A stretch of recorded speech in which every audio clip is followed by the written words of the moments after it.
An article came out today saying that the Montreal Canadiens have stagnated some of their prospects' development. We'll be getting into how the Habs have been handling their young guys, plus we got a quote from Coach San Luis speaking about the current state of the team and what the goal is moving forward. Finally, we have a really unfortunate Brendan Gallagher injury update, so you won't want to miss anything we have to say on this edition of Habs Digest. Hello, bonjour, ahoy, and welcome to today's news edition of Habs Digest. I'm your host, Josh Gosse, alongside my co-host, Jesse Porier. Quickly, before we get into the video, you guys have been subscribing a lot recently when I've been asking you guys to, so I'll ask it again. If you're here every single day and you haven't hit that button, do it now. You won't regret it. Jesse, number one topic today, it's a topic that we've sort of mentioned in some videos, and it's a hot topic in the Habs community. Are the Habs stagnating their prospect development? Are they hurting some of their prospects? Marco D'Amico had an article today, was saying that one of the big issues is that there's too many players to develop for the Habs, and they're trying to prop up their veterans into a positive light to hopefully ship them out at the trade deadline. He gives an example of Anthony Richard, or as of today, Jesse Ylönen, who just got called up. But he doesn't want them sitting at the 13th forward spot when they're called up because it stagnates the prospect development. It was supposed to be a season focused on development, but the issue is that the net was cast a bit too wide. Jesse, what are your thoughts on this quote? What are your thoughts on D'Amico's perspective that the Habs have maybe been stagnating some of their young guys being able to play up simply because we want to play our vets more? It's a great article, but I don't agree wholeheartedly. I think in some ways, yes, that is true. I believe with certain players like Justin Barron, for sure, when we're calling them up, we need to put them on the power play. Absolutely. Players like Jesse Ylönen, I absolutely agree. Once they're in, they shouldn't be sitting. If they are going to get called up, I believe it should be to play because why not? Why else would we have them here? In contrast, however, with Slafkovsky, I don't feel that they're stagnating his development. We need to understand that he probably would have had a very good centerman in Sean Monahan had he not been injured so far this year. And we need to understand just where this team is at currently is they have a lot of players on this roster that Kent Hughes would not have signed to a contract. True. He might have helped them get signed as an agent, but as a general manager, he wouldn't have been giving out these deals to Drouet. Etc. And not just to point out him, but many others. So we need to understand that he's trying to maximize, the returns from that. So we need to play these players while at the same time trying to balance our development, which I feel for the most part we have been doing because we need to develop our players, but we also just can't get rid of veterans for nothing either, right? So I think it has been a good balancing act for the most part. I think we got the memo now that Juraj Slafkovsky is going to be on the second and at least the third line. Slavzilla for the rest of the year. So as long as that boy's there tearing it up, I'm more than happy to keep him up as long as he's on that second or third line. Yeah, his top 9 line mates plus his top 9 minutes recently, especially having his second most minutes in the game just the other night, is really good to see for Slafkovsky, who I think, and I've mentioned in videos recently, has been playing a lot better. And it's good that you brought up Justin Barron because so did Marco D'Amico. He says, Justin Barron was called up from the AHL after strong offensive performance, 16 points in 25 games.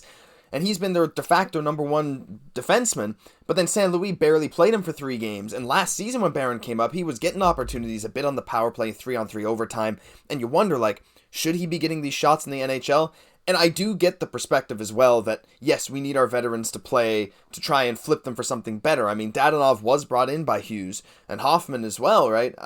So it's I'm not really sure what to do with these guys, but at the same time, we can't cut him for nothing. I've seen a lot of people saying, just cut Dadonov is a lost cause. It's well, no, someone will want him. He has a scoring touch. And, Jesse, one thing that I think everyone should take away from this situation is that, yes, maybe we haven't played our young guys as much as we would have liked to up to this point in the season. But come the All-Star break, come the trade deadline there in early March, these guys are going to start getting shipped out, whether it's Monahan, whether it's Hoffman, whether it's Dadonov, whether it's Drouin. Some of these guys are going to be gone. So these people that we want the Habs to develop, like Jesse Ylönen, Anthony Richard, we want Slafkovsky playing more top 6 minutes, it might end up happening. In fact, I venture to say it will happen before the end of the season, simply because we're going to get rid of these guys. I don't think anyone should stress just yet. We'll still have a good stretch of the season of 20, 30 games where we'll have these young guys playing high-quality NHL minutes, and I'm really excited to see what they'll do with that. Quickly move on to topic number 2. Jesse, this quote is one of my favorites all year. I mean, San Luis has been a quote machine. The Habs have been a quote machine. Take a look at this. I'll translate for those of you that don't speak French. Une jeune équipe de hockey, a young hockey team, c'est comme un chiot. A young hockey team is like a puppy. You know that it's going to pee on the carpet from time to time, but it doesn't mean that you don't love it. You don't like it. It's mainly just to show them good habits. And he says that's kind of like how the Habs are going, right? It's a young hockey team. Mistakes are going to happen when you don't have that NHL experience, but it doesn't mean that you're playing badly. It doesn't mean that your development's not going to happen. It just means that in the long term, you need to build better habits to win. What are your thoughts on that? Yeah, as a puppy, you might pee on the carpet. You might take a couple too many penalties. Xhekaj. But, it's all part of it, and everything else like that. I think it's like a perfect assessment, right? We're in development. Yeah. And this puppy's going to grow into a strong and proud Rottweiler. Yes. Ready to just tear up the league, So it's, I think that it's a perfect analogy. We just really need to be patient. And it's all part of the process, We have actually the most points by any rookies so far in the whole NHL, so that's saying a lot. It's definitely, we do have put a big emphasis on them, but they've also been showing out for quite a bit as well. So we understand that we are still growing, but they're doing a great job in the meantime as well. They are, and we're going to see them do a lot more, like teaching good habits now. We've already seen that pay dividends. Like, I can't be the only one that sees, like, these young guys, even, like, someone like Anthony Rachard, who didn't have that many games, like guys like him, like Slafkovsky, like Cayden, Guhle, every single game they've been improving. Have you seen that too? I really have, and I'm just so happy because Slav, he really needed to pick up the time. He was starting to get, the critics were starting to chime in a little bit, yeah. And I think that he's, he started to bring in his game, but it's all part of it, right? It really takes time, but you need to put him in a position to succeed as well. You need to play him higher up the lineup. So for me, I'm not surprised. That more experience along in the season, playing with better line mates, of course, we're going to see better results, which we are. Yeah, I mean, we are Slafkovsky truthers around these parts. I don't know if we've said many negative things about Slafkovsky at all. But I think in general, it's exactly right. San Luis, it's good that we see a quote, but we also see that backed up on the ice. These young guys are clearly learning good habits. And there was that famous video, was it earlier this season or was it late last season? Time blends together. I don't remember anymore. But it's San Luis in practice showing Caufield fake the slap shot, take one step forward and then fire it. And we saw Caufield do it in the game multiple times.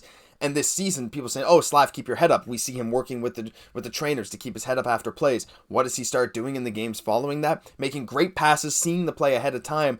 It's working. This quote is not just to say like, "Oh, like haha, funny." It's like, nah, like there's a lot of truth in it, and he is sticking to his word, which we love to see. Final topic today. I want to talk a bit about Brendan Gallagher. It's really sad because this guy, he's the heart and soul of the Montreal Canadiens. A lot of people thought maybe he should have been captain, but of course his injury history was, not gonna lie, probably part of a reason he didn't get that title. But Nick Suzuki is our guy of the future. Regardless, Gallagher is a lot of Habs fans' favorite players. Just, left over from the last era, right? But we have news today that he will be sidelined for a minimum of 6 weeks due to a lower body injury. And Jesse, this starts begging the question. Like, his body is clearly so fragile. How much does he have left in him injury-wise? I mean, he's been through so much, so brutalized. He's had time to get healthy, and he comes back, gets injured again. I mean, what do you think the long-term outlook for Brendan Gallagher is with Montreal? It's hard to say at this point in time.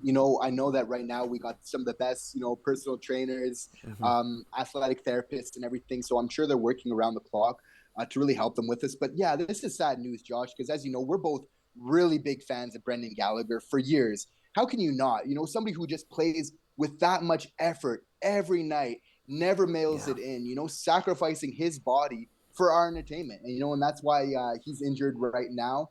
So it's definitely sad to see, but who's to say that he can't pull a Monahan, something like this? Monahan had a little bit of time, at least a good season, right? Where, the production definitely dipped, but then when you take the time to heal, you can come back, and he's shown that, a player can come back from some serious injuries and still be an effective player in the NHL. I think it's possible. I mean, he had a good chance this offseason. Came back pretty healthy at the start of this season. Finally, he looked like he was hustling more. He looked like his old self, but he just couldn't buy a goal.